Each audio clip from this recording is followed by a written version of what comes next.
And we are right on point with today's topic for our power lesson, because we're going to be talking about not only the beauty of giving, which 'tis the season and it's a wonderful thing. And we all know how much we get filled up by that it's just a beautiful thing to think of other human beings.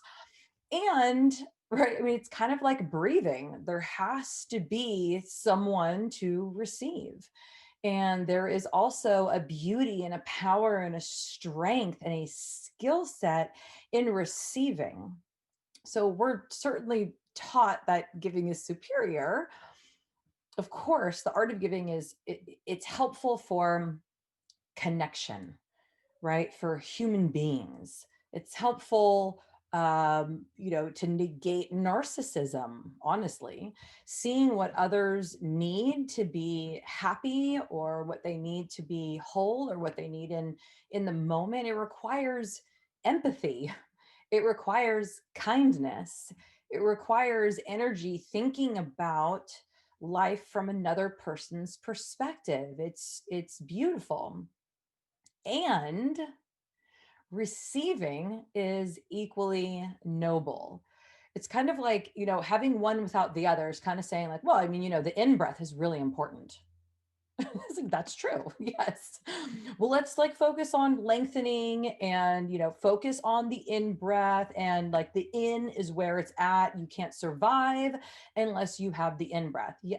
True. Totally true. And if we don't have also the flip side of that, which is the out breath, it's like that balance, that yin and yang. It's like, I'm filled up and I give, and then I receive and I give, and there's a beauty in that. So we may strive to love, but to what extent are we allowing ourselves to be loved? What's it like for us to think to ourselves and really feel like I am lovable, I am loved, I am loving, right? When someone extends attention and caring towards us, how deeply do we let that in? Can we allow ourselves to be nourished by another being's kindness? Receiving deeply provides needed nutrients for the soul while also honoring the giver. Making them feel like they've made a difference in your life. It's very important. I think we've all been on both sides of that, right? Like, it's not graceful. Life is not graceful. Sometimes I've been a very good receiver, and sometimes I've been a very good giver, and sometimes not, right? I've been that person, and I've had it, done to me as well, where I go to give, a compliment, or something that I've made, or whatever it is. And, the person is not really interested in that, or it's uncomfortable for them. So being mindful of the following, it might deepen your capacity to receive, thereby bringing greater fulfillment to your life. And we all know when we're feeling good, when we're taking care of ourselves, when our energy and our vitality and our life and that reciprocity is filling and invigorating us, it's so much nicer for us and everybody else around. So, one thing we want to do is we want to get out of our head and relax your body. When someone does us a favor or compliments us, we might feel like that an awkwardness or shy, or we might just not really know how to respond. We might think that we're required then to reciprocate, right? We might wonder, now, am I supposed to do them a favor? Am I supposed to compliment them? Like, it kind of gets this like weird, awkward social interaction. Are they expecting something in return? Do I really deserve this kindness? Is what they're saying even true? Is it even something that I acknowledge and accept about myself? Now, such thoughts keep us imprisoned in our own mind, in our own head. And that negative self talk keeps us depressed, keeps us disconnected, and frankly, unhappy. So the next time that someone gives you something, right, whether it's a compliment or a thing, see if you can pause for a moment take a deep breath and let it be. Just relax. Don't trouble yourself by trying to figure it all out. Don't overthink it. Just let it in. Just say, thank you. Now, the trick is to get out of your head and stay in your body, this genius, this incredible vessel that you've been given to move around and experience life with. So, how do you feel like in your stomach, in your chest, to be gifted with kindness? Now if thoughts are swirling and simply you notice them and see if you can just set them aside. We've had practice with this, right? Usually we set our own needs aside, right? And so this is a little bit different, right? It's not like, oh, I need this, I want this, and I don't deserve it, so I'm going to set it aside. This is different, right? This is, wow, there's swirling thoughts here, and I am going to, just for a moment, right, allow myself the dignity and the respect to receive a gift. I'm going to maybe think to myself, is it possible that all of that negative self-talk is not true? Like maybe I can push that to a side and just receive some kindness. I don't question whether you deserve it or not. Now, sometimes we don't absorb good stuff because we think that we don't deserve it. There's this old thinking, right? If they really knew me, they wouldn't say this, or I haven't done much for them, so I don't deserve this favor. Now, it's easy to drive ourselves nuts with endless considerations, lost in the folds of our thought process. The beauty of the gift then slips right out of our hands. And the giver actually might notice our distraction and not feel appreciated for what they've done for us. Now, we can drive ourselves crazy pondering whether we deserve something. Who's to say whether we do or don't? Right? Doesn't really matter. Now, it's unlikely that the giver has evaluated whether you deserve it. So why should you? Why should we? Right? I mean, have you ever done something nice for someone just because you felt inspired to do it? Right? Like, did you really sit there and like evaluate, well, does this person deserve this nice thing or not? Like, what have they done in the past? Have they been a perfect human being their whole lives? No, that's not why we share and why we give and why we comfort and nurture each other. So perhaps it was just a spontaneous act of kindness that felt good to the giver. So questioning it diminishes the power of the offering. Now, an important part of self-worth, which is one of the things we're all working on, right? Not just the beautiful women in this group, right?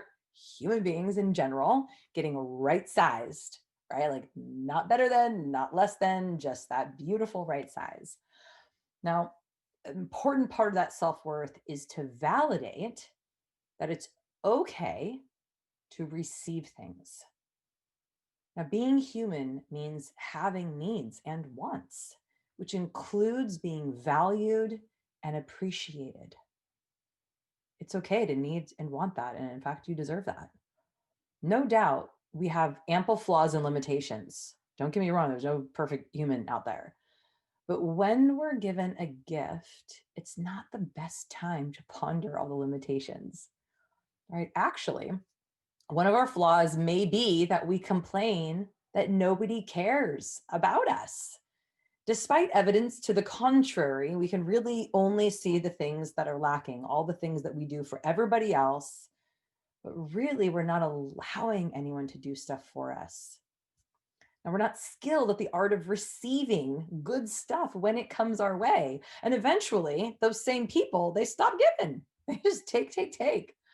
So when somebody gives you something, it's a good time to let your mind be quiet and just focus on the receiving. Let it land. Allow yourself to be vulnerable. And I think this is probably the kicker, especially those of us who have either suffered at our own hands or suffered at the hands of people who were supposed to take care of us, or people who were supposed to care for us, right? That even the thought of being vulnerable to another human being can sometimes bring up a lot of emotion. Now, we're firmly in control when we give. but not when we receive. Being the recipient of a kind word or deed can trigger a sense of vulnerability. Receiving requires strength to be vulnerable, it's courageous. And when a tender moment arises during a conversation, perhaps a look of compassion as we talk about whatever is going on, life, can we let someone's tender caring in, or do we quickly look away due to, I don't know, shame or embarrassment or discomfort? How often do we voice our struggles? Of course, with kind people, right? I don't want to tell just like anybody what's going on, but hoping to find that kind and receptive ear. And when someone offers that kindness in response, we just keep talking over them. It's like that's what we wanted and we're getting it, and yet we don't know how to let it in. So, allowing ourselves to slow down and welcome a tender vulnerability can be connecting, right? Salvage to our isolation. Or taking a moment to pause or show a tear, right? There's such power in pausing, in that moment of just breathing with another human being and letting the emotion be there. It can be a real gift to the listener. It can signal in ways deeper than words that their caring has touched your heart and helped us to take a small step towards healing.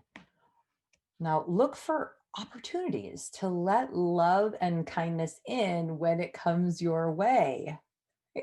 It might be as simple as someone holding a door open for you, or genuine interest in hearing about something that's troubling you, or maybe it's a hug, or these days it's probably a Zoom call, right?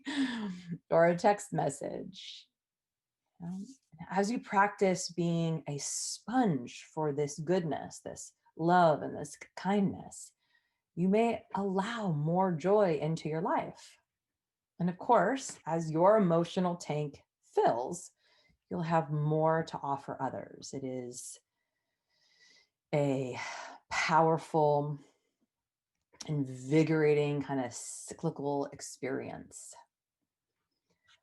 Okay, so the giving and the receiving, both super powerful, super important, just as the in breath is very important, but we also got to release it. We got to let it go. All right. Same with eating, right? Eating is very important. And then also our body's ability to let go of that which it no longer needs, right? It's that reciprocity. Okay. Well, ladies, I hope that you are having a wonderful, amazing, joy filled day. And if it's a struggle this week for you, we hear that too. That's part of life. It's all of it. It's all of that stuff and more. All right. I love you. Talk to you soon. Bye.